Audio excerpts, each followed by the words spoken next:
இல்லப்பா, இன்னும் கொஞ்ச நேரத்துல வந்துருமா. இன்னைக்கு ரிசல்ட் வந்து பாத்தீங்களா?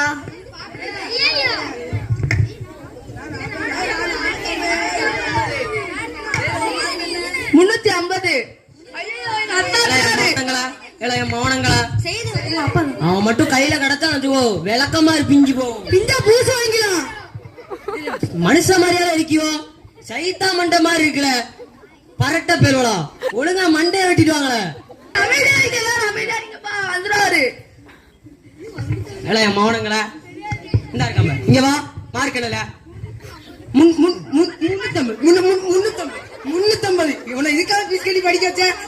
எருமை மாடுமே கிளம்புறக்கு 2 கழுகு குட்டி வாங்கி தரமா வச்சு மேயில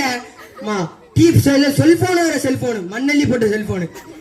இவன் என்னன்னா செல்போன் பாக்கா, வீட்டுல என்னன்னா எல்லாரும் சீரியல் பாக்கா, பக்கத்துல கிளம்பி மண்டைய போட்டது கூட தெரியாம எனக்கு வந்ததும் தெரியல, வாச்சதும் தெரியல. யாரெல்லாம் என்னை காப்பாத்து. சாதாரணமா மார்க் கம்மியா எடுத்துக்கே பிள்ளைய இப்படி போட்டு அடிக்கீங்களே. இங்க இருக்குது யாராச்சும் பிள்ளை தொழுகலன்னு இப்படி போட்டு அடிச்சிருக்கீங்களா? இப்போ ஃபெயில் ஆனா கூட அடுத்த வாட்டி பாஸ் ஆகிக்கலாம். ஆனா மறுமையில ஃபெயில் ஆனா அது ரொம்ப மோசமான நிலைமையாயிரும். நபி ஸல்லல்லாஹு அலைஹி வஸல்லம் அவர்கள் 7 வயசானால் தொழுக சொல்றாங்க, 10 வயசான இந்த மாதிரி அடிச்சு தொழுக சொல்றாங்க. நபி ஸல்லல்லாஹு அவங்க மரண தருவாயில இருக்கும்போது கூட அவங்க தொழுகைக்கு பள்ளிவாசல் கூட்டு போக சொன்னாங்க. அப்ப அப்பாஸ் ரலியல்லாஹு அவங்க தோல்ல ஒரு காயையும், அலி ரலியல்லாஹு அவங்க தோல்ல ஒரு கையும் போட்டு அவங்க 2 பெருவர்களும் தரையில் கோடு போட்டபடி அவங்க கூட்டு போகப்பட்டாங்க.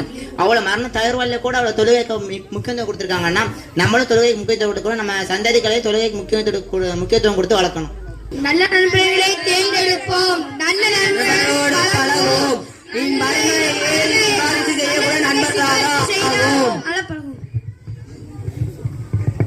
ஏழு வயதில் ஆனான் தொழும், 10 வயதில் ஆனான் அடித்து தொழ வைக்கணும். வாயிலாகுவான். அல்ஹம்துலில்லாஹி ரப்பில் ஆலமீன்.